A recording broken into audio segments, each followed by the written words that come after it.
नमस्कार, मैं हूं अंजलि और आप देख रहे हैं CNN न्यूज। तो चलिए शुरुआत करते हैं आज की प्रमुख खबर से। पहले भटूरे को फुलाने के लिए उसमें इनो डालिए, फिर भटूरे से फूले पेट को पिचकाने के लिए इनो पीजिए। जीवन के कुछ गूढ़ रहस्य आप कभी नहीं समझ पाएंगे। 5वीं तक स्लेट की बत्ती को जीभ से चाटकर कैल्शियम की कमी पूरी करना हमारी स्थायी आदत थी, लेकिन इसमें पाप बोध भी था कि कहीं विद्या माता नाराज ना हो जाए।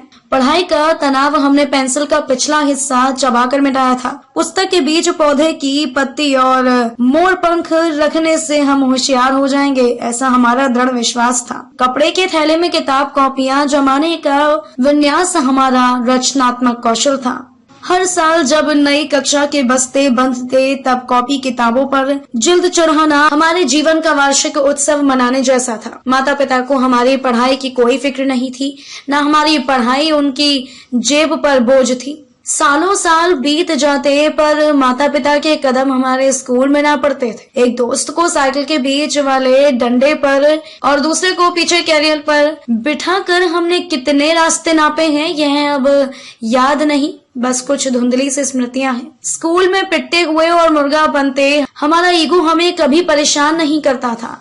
दरअसल हम जानते ही नहीं थे कि ईगो होता क्या है। पिटाई हमारे दैनिक जीवन की सहज सामान्य प्रक्रिया थी। पीटने वाला और पिटने वाला दोनों खुश थे। पिटने वाला इसीलिए कि हम कम पिटे और पीटने वाला इसीलिए खुश होता था कि हाथ साफ हुआ। हम अपने माता पिता को कभी नहीं बता पाए कि हम उन्हें कितना प्यार करते हैं, क्योंकि हमें आई लव यू कहना आता ही नहीं था। आज हम गिरते संभलते संघर्ष करते दुनिया का हिस्सा बन चुके हैं।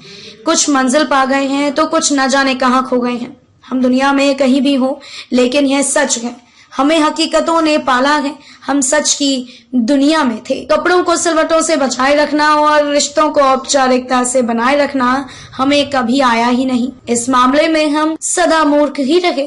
अपना अपना प्रारब्ध झेलते हुए हम आज भी ख्वाब बुन रहे हैं। शायद ख्वाब बुनना ही हमें जिंदा रखे, वरना जो जीवन हम जी कर आए हैं उसके सामने यह वर्तमान कुछ भी नहीं। हम अच्छे थे या बुरे थे, पर हम सब साथ थे।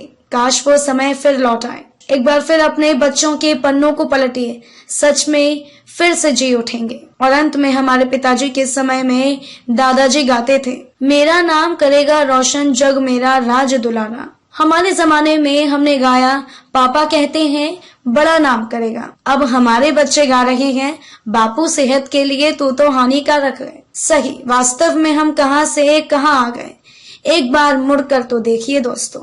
खबरों में अब तक ये बस इतना ही। मिलते हैं फिर ऐसे ही किसी बड़ी खबर के साथ। तब तक के लिए नमस्कार और देखते रहिए CNN न्यूज।